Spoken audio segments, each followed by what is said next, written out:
Hallo, ich zeige bloß was ich auch noch nicht wusste. Und zwar hat es was mit Neufärben zu tun. Ähm, und zwar, ich setze das schnell als Referenz und mache eine neue Ebene.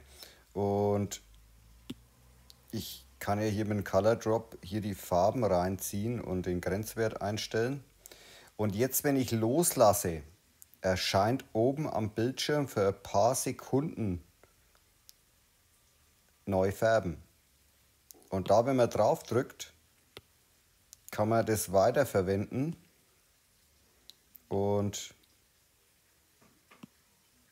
ganz normal die Farben einstellen und jetzt hier praktisch diesen neu färben und die Flut kann ich natürlich einstellen unten. Und dieser Button, dass der hier oben erscheint, mit neu färben weitermachen, habe ich noch nicht gewusst. Das geht immer zu schnell weg. Aber ist ganz praktisch, wenn man solche Flächen ausfüllen will. Dann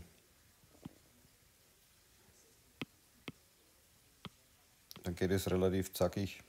Also ich habe mir das eigentlich auf einen Shortcut gelegt unter diesen Aktionen neu färben. Dann kommt es auch bei mir, aber